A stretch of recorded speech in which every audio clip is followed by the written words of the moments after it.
నక్క మహేష్ యాదవ్. దేశవ్యాప్తంగా ప్రజలు ఆలోచించే విషయము బీహార్ ఎన్నికల్లో ఎవరు గెలుస్తారని. సో మన తెలుగు రాష్ట్రాల్లో తీసుకుంటే జూబ్లీహిల్స్ ఉప ఎన్నికల నేపథ్యంలో ఇక్కడ ఉన్నటువంటి బడా నాయకులంతా కూడా జూబ్లీహిల్స్ లో ప్రచారం చేయడం జరుగుతుంది. సో తమ పార్టీ అభ్యర్థిని గెలిపించుకోవాలని కాంగ్రెస్ వాళ్ళు, తమ పార్టీ అభ్యర్థిని గెలిపించుకోవాలని బీఆర్ఎస్ వాళ్ళు, తమ పార్టీ అభ్యర్థిని గెలిపించుకోవాలని బీజేపీ వాళ్ళు. సరే ఎవరి స్టైల్లో వాళ్ళు అయితే ప్రచారం చేయడం జరుగుతుంది. సో దీని అంతటి పక్కకు పెడితే బీహార్ లో నరేంద్ర మోడీతో సహా రాహుల్ గాంధీ, ప్రియాంక గాంధీ, అమిత్ షా బడా నేతలంతా కూడా బీహార్ లో చక్కర్లు కొడుతున్నారు. సో ప్రచారంలో దూసుకోబోతున్నారు. తమ పార్టీ అభ్యర్థులను గెలిపించుకోవడానికి వాళ్ళ సాయశక్తులా కృషి చేస్తున్నారు. సో మరి ఎవరు గెలుస్తారు?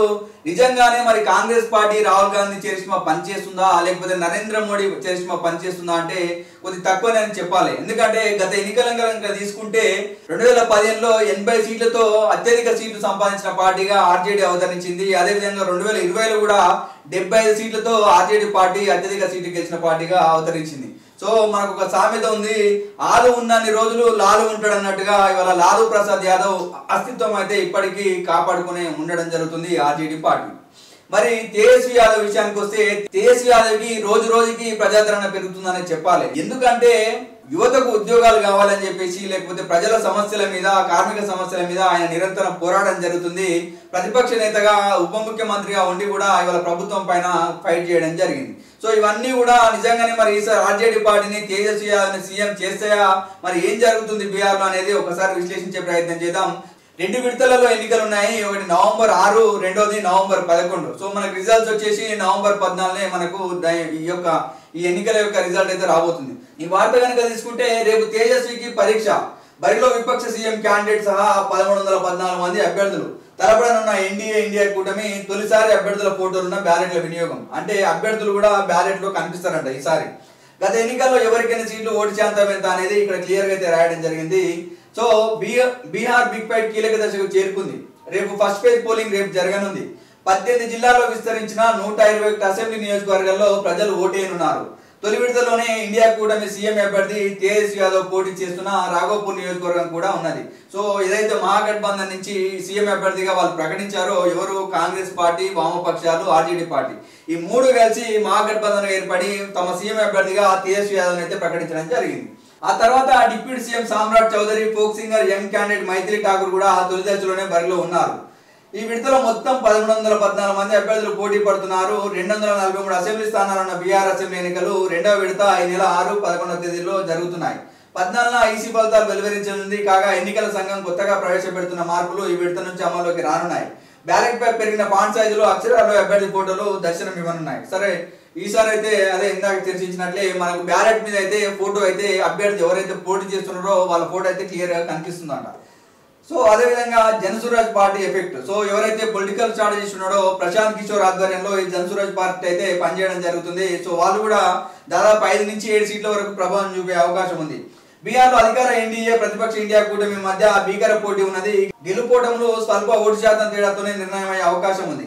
ఈ నేపథ్యంలోనే కొత్తగా బరిలోకి దిగిన ప్రశాంత్ కిషోర్ స్థాపించిన జనసురాజ్ పార్టీపై ఆసక్తి పెరుగుతున్నది. గత ఎన్నికల్లో 120 సీట్లను ఎన్డీఏ 37.26% ఓట్లతో గెలుచుకోగా మహాగఠబంధన్ కూటమి 110 సీట్లను 37.23% ఓట్లతో కైవసం చేసుకున్నది. ఈ 2 కూటముల మధ్య తేడా కేవలం 0.03% మాత్రమే, అంటే దాదాపు దగ్గరికి. అయితే ఇంకొక విషయం ఏంటంటే 50 అసెంబ్లీ సీట్లు కూడా కేవలం 1000 ఓట్ల లోపే ఇవాళ ఎన్డీఏ కూటమి కైవసం చేసుకోవడం జరిగింది. దేశ ప్రజలందరూ బీహార్ సైడ్ చూడడానికి కారణం ఏంటంటే రామ్మనోహర్ లోహియా, జయప్రకాష్ నారాయణ, కర్పూరి ఠాకూర్, లాలూ ప్రసాద్ యాదవ్ ఏదైతే ఎంచుకున్నారో సోషల్ జస్టిస్ సిద్ధాంతము.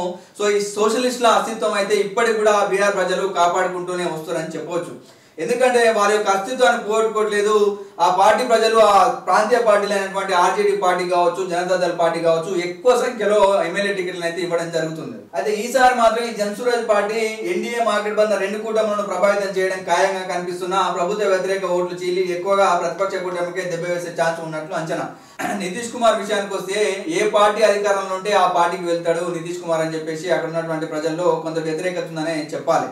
సో మరి 1000 ఓట్లతోటి 50 సీట్లు ఓడిపోవడం జరిగింది కాబట్టి మరి జనసురాజ్ పార్టీ ఓట్లు చీలితే ఖచ్చితంగా ప్రతిపక్ష పార్టీకే లబ్ధి చెందుతుందని మనకైతే తెలుస్తోంది. ఇక ప్రాంతీయ పార్టీలకు బీజేపీ చెక్. 2020-2015 అసెంబ్లీ ఎన్నికల్లో ఆర్జేడీ సింగిల్ లార్జెస్ట్ పార్టీగా నిలవగా 2010 ఎన్నికల్లో జేడీయూ 115 సీట్లు, 2005 ఎన్నికల్లో 88 సీట్లతో అతిపెద్ద పార్టీగా ఉన్నది. అంతకంతకు తగ్గుతూ పోతుండగా బీజేపీ గణనీయంగా మెరుగవుతున్నది. ఇప్పుడు ఎన్డీఏ కూటమిలో జూనియర్ హోదా నుంచి సమాన హోదాను సంపాదించుకుంది. జేడీయూతో సమానంగా 101 సీట్లు బీజేపీ పంచుకుంది.